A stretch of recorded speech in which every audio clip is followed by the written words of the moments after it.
বিএনপির চেয়ারপারসন ও সাবেক প্রধানমন্ত্রী বেগম খালেদা জিয়ার রোগমুক্তি ও সুস্থতা কামনায় স্যার সলিমুল্লাহ মুসলিম এতিমখানা প্রাঙ্গণে একটি শান্তিময় দোয়া মাহফিল অনুষ্ঠিত হয়।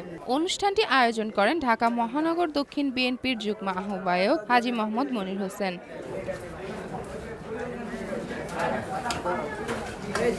দোয়া মাহফিলে এতিম শিশুদের জন্য বিশেষ খাবারের আয়োজন করে হাজী মোহাম্মদ মনির হোসেন। শিশুদের খাবার পরিবেশন করে তাদের খোঁজ খবর নেন এবং বেগম খালেদা জিয়ার দ্রুত রোগ মুক্তির জন্য সবার কাছে দোয়া কামনা করেন। মাহফিলে উপস্থিত বক্তারা বলেন, বেগম জিয়া দেশের গণতন্ত্র ও মানুষের অধিকার প্রতিষ্ঠার প্রতীক। তার সুস্থতা জাতির জন্য অত্যন্ত প্রয়োজন।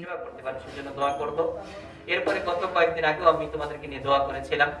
আমাদের বাংলাদেশের সাবেক তিনবারের সফল, এক কথায় সফল আমাদের প্রধানমন্ত্রী ছিলেন বেগম খালেদা জিয়া।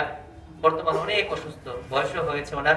এ সময় মনির হোসেন বলেন, জননেত্রী বেগম খালেদা জিয়ার দ্রুত আরোগ্য কামনায় এই দোয়া মাহফিলের আয়োজন করেছি। এতিম শিশুদের দোয়া আল্লাহর কাছে দ্রুত কবুল হয়, এ বিশ্বাস থেকেই তাদের সঙ্গে নিয়ে দোয়া করছি। সাধারণ মানুষের অংশগ্রহণ, আবেগঘন পরিবেশ এবং শিশুদের মুখের হাসি পুরো অনুষ্ঠানকে আরো তাৎপর্যময় করে তোলে। যেমন ফারিয়া, জনকণ্ঠ।